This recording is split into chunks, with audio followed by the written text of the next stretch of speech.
Está começando agora o melhor programa de internet do Brasil. Eu peço licença aos outros programas da IPP-TV também, mas olha, o nosso é sensacional, hein? É, coisa boa, hein, Thiago? Pois é. Mas é uma honra estar aqui, viu? Se você caiu nesse vídeo e não sabe quem a gente é, fica aqui até o final e já deixa um like aqui na confiança, na ousadia. Já dá um like aqui e fica com a gente até o final. Tenho certeza que você vai gostar do Trocando Ideias.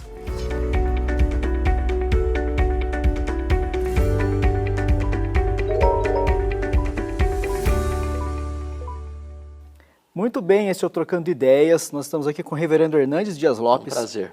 Ninguém mais, ninguém menos para atender as suas perguntas e dúvidas aí de casa.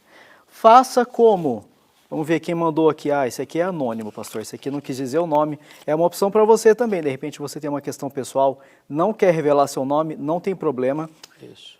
Inclusive, por isso que a gente atende vocês pelo e-mail, porque pelas redes sociais iriam ver o nome da pessoa, então pelo e-mail você pode mandar e pedir para ser anônima a sua pergunta. Mas nós temos aqui Kainan e Fátima que mandaram perguntas para nós. E eu começo então com essa participação que diz o seguinte: de início quero dizer que o programa Trocando Ideias é uma bênção. Parabéns, Thiago e toda a equipe. Tenho uma dúvida e gostaria que o pastor Hernandes respondesse.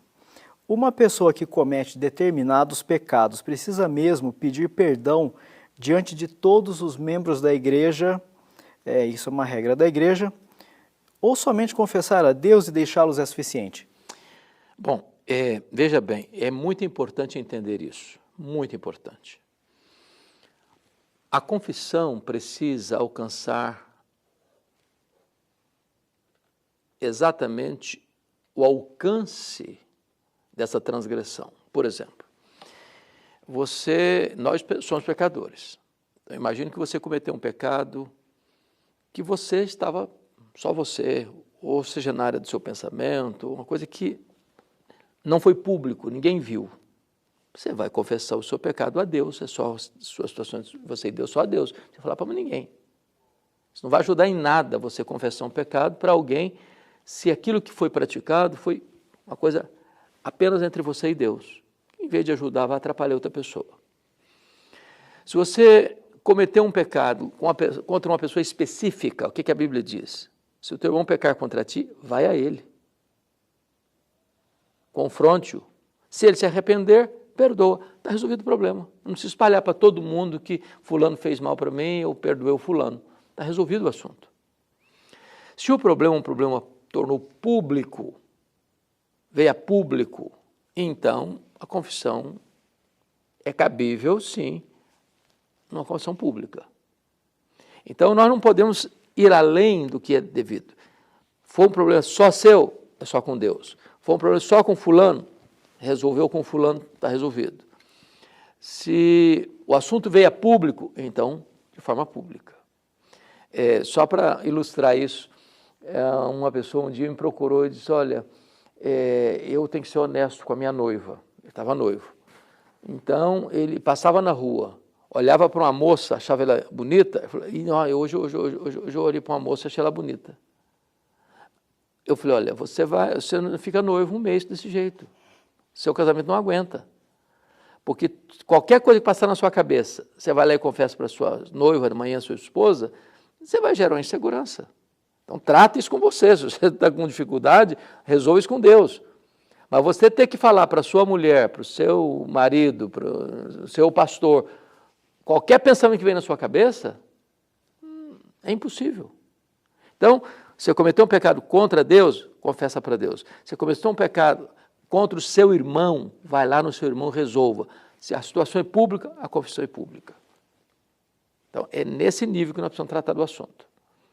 Porque imagine você que eu cometi um erro de pensamento. Pensei uma coisa maluca. E meus irmãos, chego lá, meus irmãos, hoje eu cometi um grave pecado. Eu pensei isso. Você vai estimular o pecado, você vai gerar escândalo, você vai trazer consequências danosas para a comunidade, em vez de estar cumprindo o mandamento bíblico. Tá certo, obrigado, pastor. Nós temos aqui a participação de Kainan de Almeida.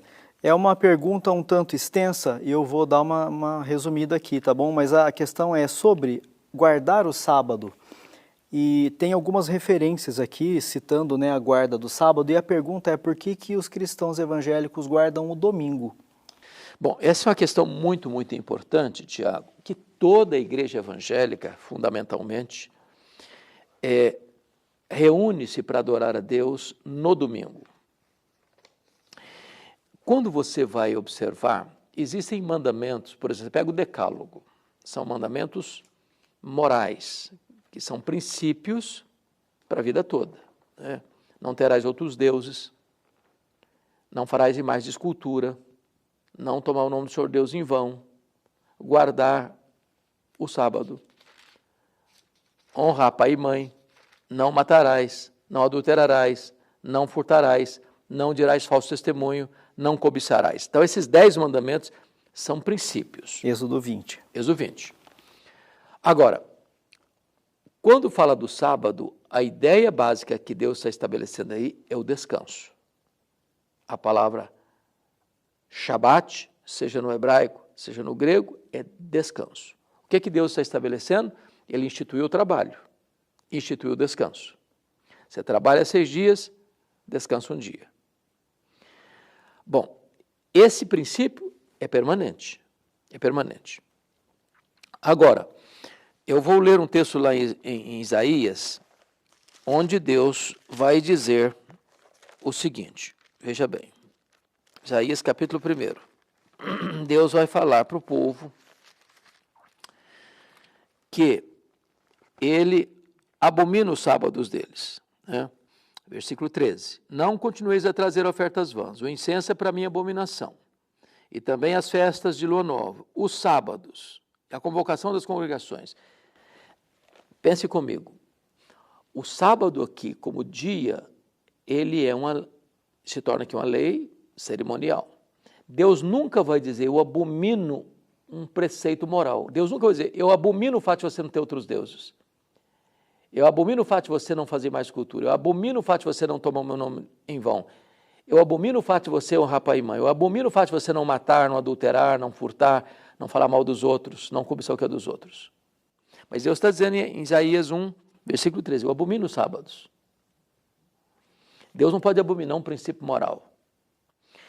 Aí você vai para Oséias 2,11,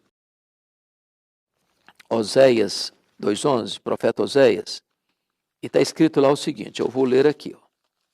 Está escrito assim, farei cessar todo o seu gozo, as suas festas de lua nova, os seus sábados e todas as suas solenidades. Eu farei o quê?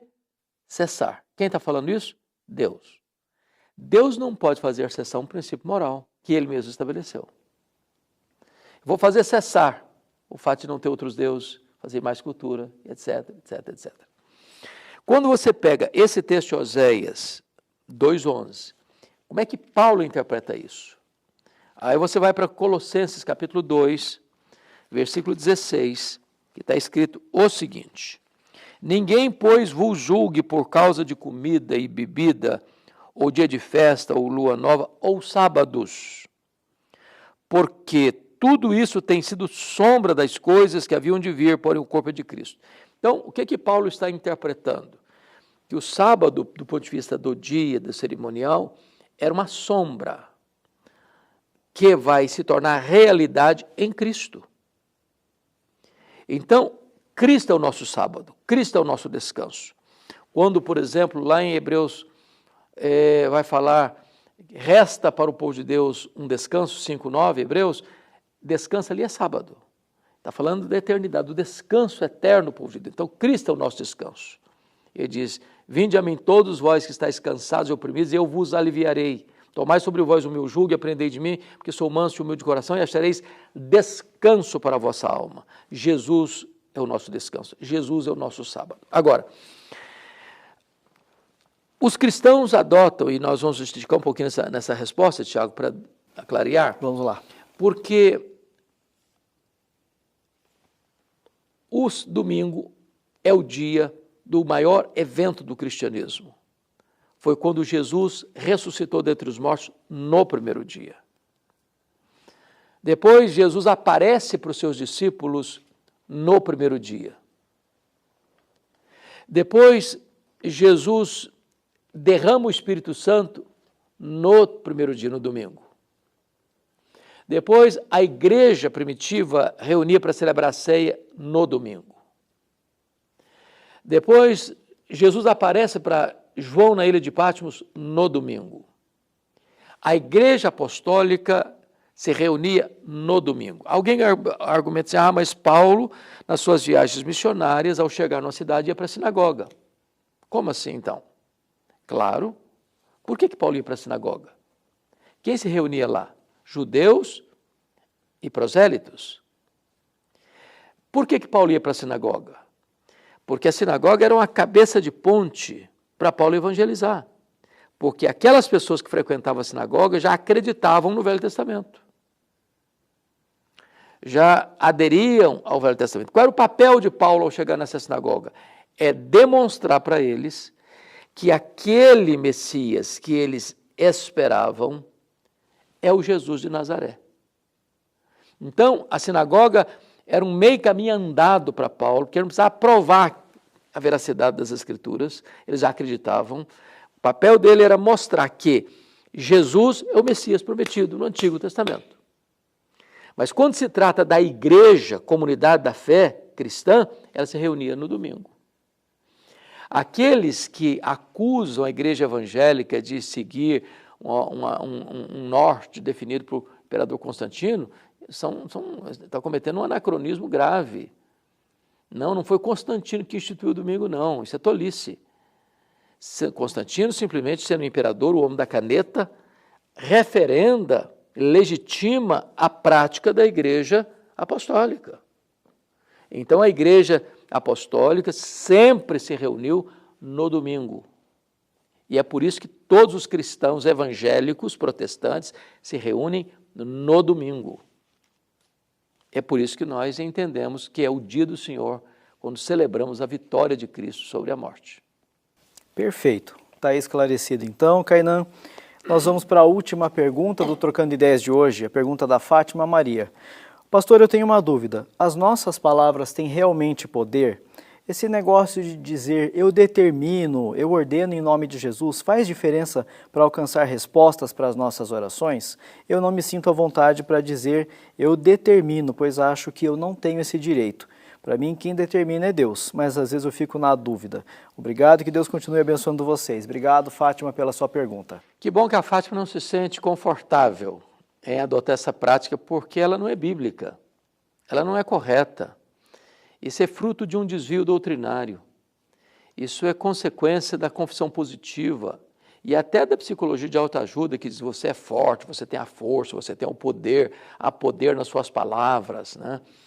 Ou dentro dessa teologia equivocada aí, eu chego para Deus e dizer eu rejeito, eu não aceito, eu determino, eu decreto, eu proíbo, como se essas pessoas estivessem assentadas no trono.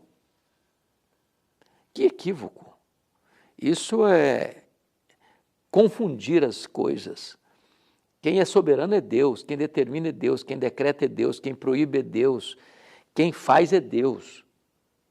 Então, a oração tem que ter esse princípio do reconhecimento da nossa limitação, de quão pequenos nós somos, de quão limitados nós somos. E nós não enxergamos na curva, e nós não enxergamos no escuro. É por isso que eu preciso orar, e um dos princípios da oração, seja feita a tua vontade. Foi desse jeito que Jesus nos ensinou a orar. Seja feita a tua vontade, porque Paulo diz em Romanos 8, 26, que nós nem sabemos orar como convém.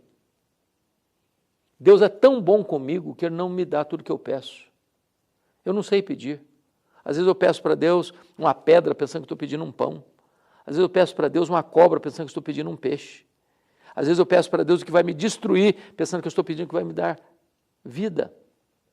Então Deus me dá o que eu preciso. Então essa ideia de eu determino, eu decreto, é uma tolice. No mínimo, falta juízo, falta bom senso, para não dizer que é herético, que é antibíblico. Perfeito. Desse jeito. Está resolvido então, pastor. O Trocando Ideias é um programa produzido aqui em Campinas, na Luz para o Caminho, e é um oferecimento da Igreja Presbiteriana de Pinheiros, uma igreja missionária, uma igreja plantadora de igrejas, uma igreja de portas abertas para receber você. Nós estamos agora na transição para a tenda, né? A tenda já está montada, está colocando já colocou o piso, né? O concreto, e aí a gente vai ter um auditório muito maior para receber todo mundo. Então, se você vai à Igreja Presbiteriana de Pinheiros pessoalmente, chega um pouquinho mais cedo para você conseguir colocar seu carro e chegar até o auditório. Se você não conseguir entrar no auditório, a gente tem outras salas de transmissão para você acompanhar o culto com todos os irmãos, certo? Exatamente isso. E deixa eu dar uma pincelada aqui na Escola Bíblica Dominical, que começa agora recente, nesse mês de fevereiro, né? E a Escola Bíblica da Igreja Presbiteriana de Pinheiros é maravilhosa, desde as crianças mais tenras, a todas as faixas etárias, a grupos de interesse. É uma escola com excelência, onde tantas igrejas estão abolindo a Escola Bíblica Dominical. A Igreja Presbiteriana de Pinheiros, na contramão, remando contra a correnteza, tem enfatizado, priorizado e dado toda a ênfase ao ensino bíblico na Escola Bíblica Dominical. Então, você pode ser aluno dessa escola. Se você mora em São Paulo, venha para cá. Se você mora fora de São Paulo, você pode acompanhar também a Escola Bíblica pelo canal do YouTube da igreja e pela IPPTV. Muito bem. A gente vai se despedir, esperando que você volte a assistir o Trocando Ideias numa próxima oportunidade. Mande sua pergunta para cá. Vai aparecer o e-mail para você mandar a sua pergunta, a sua sugestão para cá, tá bom? Obrigado pela sua companhia até o finalzinho do programa de hoje. Até mais. Até mais, um grande abraço.